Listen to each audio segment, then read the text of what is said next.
Angel's Voice ASMR. Today we get to read out of Shantaram. Yay. Let's see if I can find our spot. I think it was chapter 3.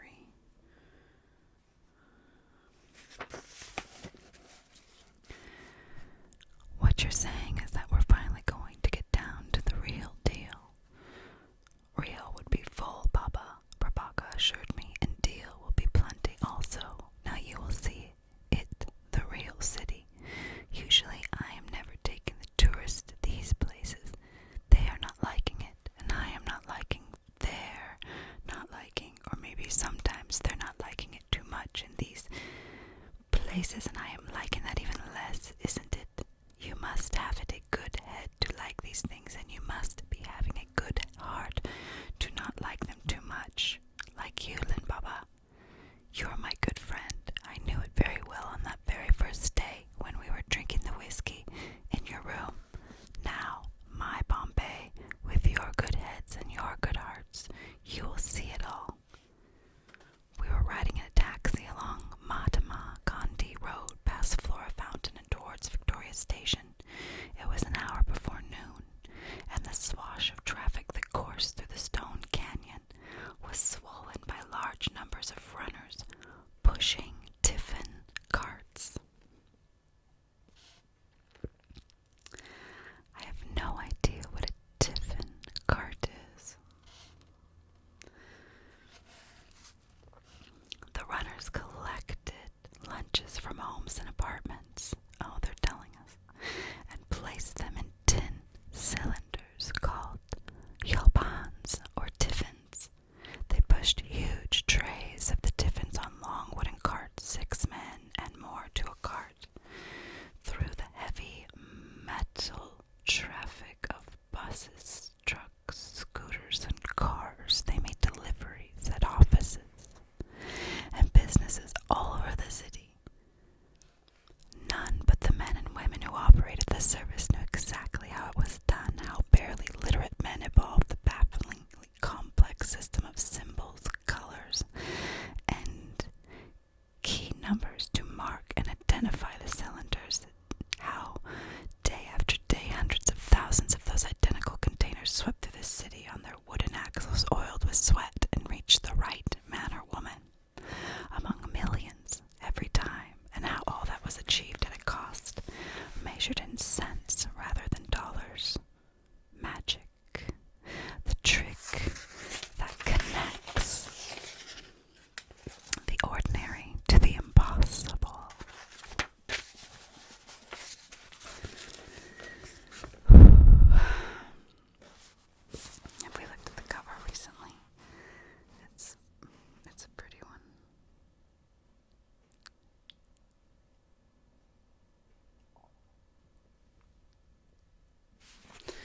Okay, we're back.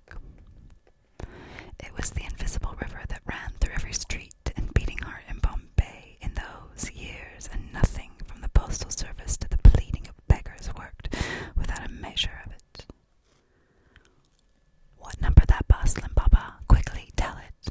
Just a second, I hesitated, peering out of the half-open window of the taxi, trying to read the curlicue number in the front of a red double-decker bus that had stopped opposite us momentarily.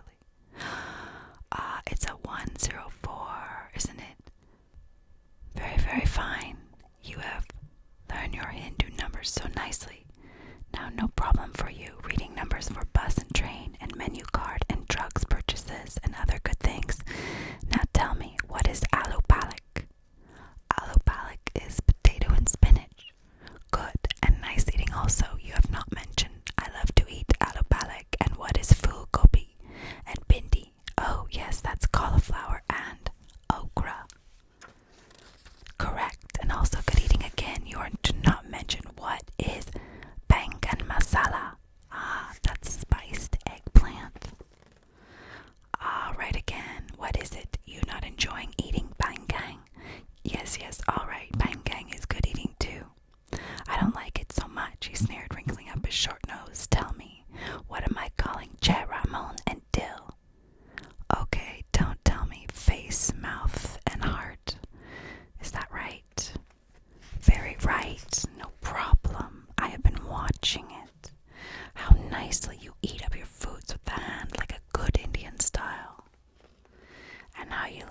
ask for things. How much this, how much that? Give me 2 cups of tea. I want more hashish. Speaking only Hindi to the people.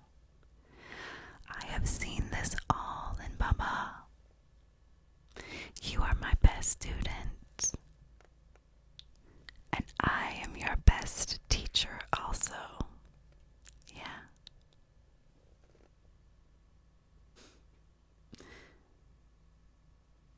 It is Prabhu. Hey, watch it. Watch out. My shout alerted the taxi driver, who swerved just in time to avoid an ox cart that was attempting to make a turn in front of us. The taxi driver, a burly, dark-skinned man with a bristling mustache, seemed to be outraged by my impertinence in saving our lives.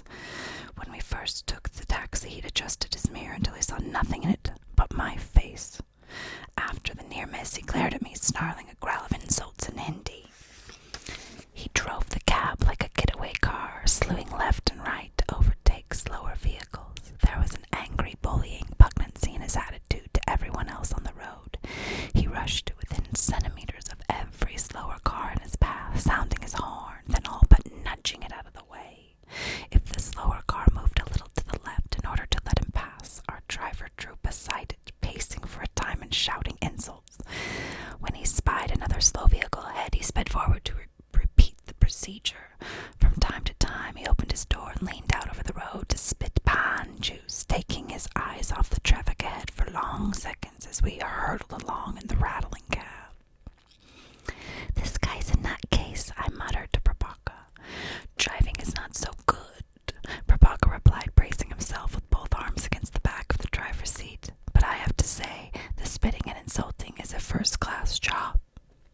For Christ's sake, tell him to stop, I shouted as the cab accelerated into a squall of traffic, lurching in the swerve left and right. He's going to kill us. Band Karo, Prabhaka shouted, stop. He added a pithy curse for good measure, but the driver only became more enraged. With the car hurtling along at top speed, he turned his head to snarl at us. His mouth was wide open and his teeth were bared. His eyes were huge and their blackness streaked with rage. Arr! Prabhaka shrieked, pointing past the driver. It was too late. The man turned quickly, his arms stiffened at the wheel, and he hit the brakes hard. There was a skating, sliding second, 2 seconds, 3 seconds. I heard a guttural gasp of air from deep in his throat. It was a sucking sound, like the lifting of a flat stone from the moist clay on the edge of a riverbed. Then there was the whomp and crash as we slammed into a car that had stopped in front of us to make a turn. We were thrown forward into the back of his seat and heard 2 thumping explosions as 2 other cars rammed us. Shattered glass and chrome fragments rattled on the road like thin metallic applause in the sudden silence that followed the impacts. My head had hit the door in the tumble spill of the accident. I felt blood flowing from a cut above my eye, but I was otherwise unhurt. As I wriggled myself up from the floor and back into the back seat once more, I felt Prabhaka's hands on me. Nothing broken, you are, Lynn. Are you okay? I'm okay. Are you sure everything's not broken? Yes, Prabhu, I don't care how good this guy's spitting is, I said, laughing nervously and ragged with relief. He doesn't get a tip. Are you all right? We must get out, Lynn, he answered, his voice rising into a hysterical whine. Out of here now. The door on his side was jammed shut, and he began to push at it with his shoulder, but he couldn't budge it. He reached across me to try the door on my side, but saw at once the other car was jammed against it, pinning it shut. Our eyes met, and there was such fear in him, such terror in the white-rimmed bulge of his eyes, that I felt the coldness of it deep in my chest. He turned at once and threw himself again at the door on his side. My mind was muddy water, and one idea splashed up from it, clear and exclusive. Fire. Is that what he's afraid of? Once I asked myself the question, and I couldn't stop thinking it. I looked at the tear that pulled at Prabhaka's gasping mouth, and I was sure the taxi was going to catch on fire. I knew we were trapped there. The rear windows in all the Bombay taxis I'd seen didn't open beyond a few centimeters. The doors were jammed, and the windows wouldn't open, and the taxi was going to explode in fire, and we were trapped, burned alive. Is that why he was so scared? I looked at the driver. He was slumped awkwardly between the steering wheel and the door. His body was still, but I heard him moaning beneath the thin shirt. The abacus ridge of his spine rose and fell with each slow and shallow breath. Faces appeared at the windows of the cab, and I heard excited voices. Prabhaka looked out at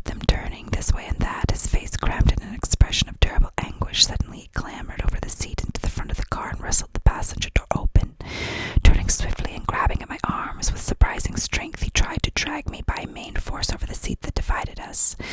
"This way, Lynn! Get out now! Hurry! Hurry!"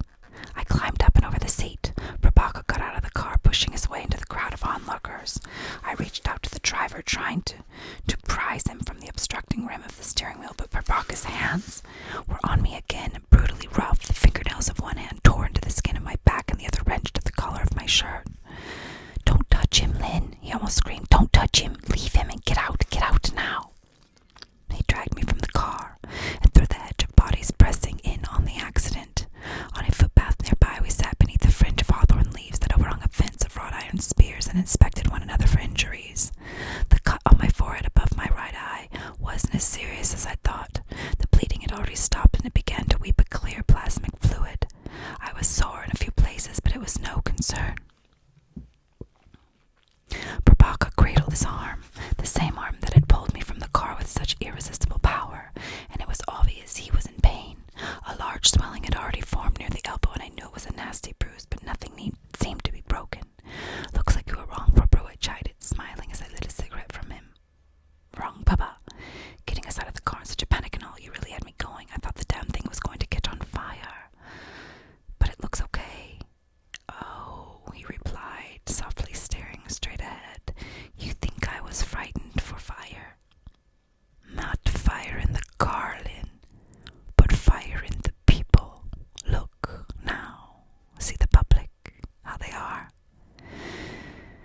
We stood, stretching the ache from shoulders and whiplashed necks, and looked toward the wreckage some 10 meters away. About 30 people had gathered around the 4 crashed vehicles. A few of them were helping drivers and passengers from the damaged cars. The rest huddled together in groups, gesturing wildly and shouting. More people streamed toward the site from every direction. Drivers of other cars that had been blocked from traveling further left their vehicles and joined the crowd. The 30 people became 50, 80, then 100 as we watched. One man was the center of attention. It was his car that had been trying to turn right. His car we'd smashed in two with the brakes on full lock. He stood beside the taxi, bellowing with rage. He was a round, shouldered man in his middle 40s, wearing a gray cotton safari suit that had been tailored to accommodate the extravagant boast of his large paunch. His thinning hair was awry, and the breast pocket of his suit had been torn. There was a rip in his trousers, and he'd lost one sandal. That dishevelment, combined with his theatrical gestures and persistent shouting to present a spectacle that seemed to be more enthralling for the crowd of onlookers than the wreckage of the cars. His hand had been cut from the palm to the wrist. As the staring crowd grew more silent, subdued by the trauma, he smeared blood from the wound on his face and beat the redness into the gray of his suit, shouting all the while. Just then, some men carried a woman into the little clear space around the man and placed her on a piece of cloth that was stretched out on the ground for her. They shouted instructions to the crowd, and in moments a wooden cart appeared, pushed by a bare-chested man wearing only singlets and shorts. The woman was lifted into the cart, and her red sari gathered up in folds and wrapped about her legs. She may have been the man's wife, I couldn't be sure, but his rage suddenly grew hysterical. He seized her roughly by the shoulders and shook her. He pulled at her hair. He appealed to the crowd with enormous historical gestures, flinging his arms wide and then striking his own blood-streaked face. They were the gestures of pantomime, the exaggerated simulations of silent films. I couldn't help thinking they were absurd and funny, but the injuries people had sustained were real, as were the rumbling threats that surged through the ever-increasing crowd. As the semi-conscious woman was trundled away on the humble cart, the man hurled himself at the door of the taxi, wrenching it open. The crowd reacted as one. They dragged the dazed and injured taxi driver from his cab in an instant and flung him on the bonnet of the car. He raised his arms in feeble pleading, but a dozen, 20, 50 hands punched and tore at him. Blows drummed on his face, chest, stomach, and groin. Fingernails scratched and ripped, tearing his mouth open on one side almost to the ear and shredding his shirt to rags. It happened in seconds. I told myself as I watched the beating that it was all too fast, that I was dazed and there was no time to react. What we all cowardice is often just another name for being taken by surprise, and courage is seldom any better than simply being well prepared, and I might have done more. I might have done something, anything, if it had happened in Australia. But it's not your country. country. I told myself as I watched the beating, it's not your culture. But there was another thought, dark and secret then, and all too clear to me now. The man was an idiot, an insulting and belligerent idiot, whose reckless stupidity had risked Prabhaka's life and mine. A splinter of spite had pierced my heart when the crowd turned on him, and at least some small particle of their revenge. A blow or a shout or a shove was my own. Helpless, craven, ashamed, I did nothing. We've got to do something, I said lamely. Enough people are doing, Papa, Prabhaka replied. No, I mean we've got to. Can we help him somehow? For this fellow there is no helping, he sighed. Now you see it, Lynn. Accidents are a very bad business in Bombay. Better you get out of the car or taxi. Or what is it you are in very, very quickly? The public are not having patience for such business. See now, it is too late for that fellow. The beating was swift but savage. Blood streamed from many cuts on the man's face and naked torso. At his signal, perceived somehow through a howl and a shriek of the crowd, the man was lifted up and carried off at head height. His legs were pressed together and stretched out, held rigid by a dozen hands. His arms were splayed out at right angles to his body and held fast. He was lolled and fell back, the soft, wet flap of skin hanging from his cheek to his jaw. His eyes were open, conscious, staring backward and upside down, black eyes scudded with fear and imbecile hope. Traffic on the far side of the road parted to let the people pass, and the man slowly disappeared, crucified on the hands and shoulders of the crowd. Come on, Lynn, let's go. You are okay? I'm all right, I mumbled, forcing myself to shuffle into step beside him. My self-assurance had melted through muscle and bone to settle in my knees. Each step was leaden and willed. It wasn't the violence that had shaken me. I'd seen worse, with far less provocation in prison. It was instead the too sudden collapse of my stilted complacencies. The weeks of the city I thought I was beginning to know, the Bombay of temples, bazaars, restaurants, and new friends, had cindered in the fires of that public rage. What are they going to do with him? They will take him to the police, I think so. Behind Crawford Market is one police station for this area. Maybe he will have the luck. Maybe not.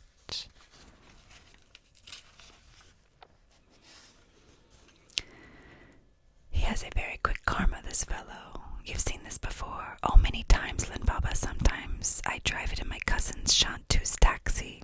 I've seen so many angry publics. That is why I was getting so afraid for you and for my good self also. Why does it happen like that? Why do they get so crazy about it? That nobody knows, Lynn, Prabhaka shrugged, quickening his pace a little. Wait a minute, I paused, slowing him with a hand to his shoulder. Where are we going? Still going for the tour, isn't it? I thought maybe we should call it off, call it a day. Calling off why? We have a real and full deal to see, Lynn Baba, so let's go. But what about your arm? Don't you want to get it seen too? No problem, this arm, Lynn. For last of the touring, we will have some whiskey drinks in a terrible place, I know. That will be good medicine. So come on, let's go now. Well, okay if you say so, but we are going the other way, weren't we? Still going the other way, Baba, Prabhaka replied with some urgency. But first going this way only. Over there is a telephone at the station. I call my cousin, working now at Sunshine Restaurant, as the dishwashing boy. He is wanting a taxi driving job for his brother Suresh, and I must give him the number and boss name of the driver. Now gone with the people. The fellow's boss will be needing a new driver now, and we must hurry for such a good chance. Prabhaka made the call. Seconds later he continued on his tour of the dark side of the city without a heartbeat of hesitation. In another taxi, as if nothing had happened, nor did he ever raise the matter with me again. When I occasionally spoke of it, he responded with a shrug, or some bland comment about our good luck in avoiding serious injury. For him, the incident was like a brawl at a nightclub or a clash of rival supporters at a football match, commonplace and unremarkable unless you happen to be in the center of it. But for me, that sudden, savage, bewildering riot, the sight of that taxi driver floating away on a rippling wave of hands, shoulders, and heads was a turning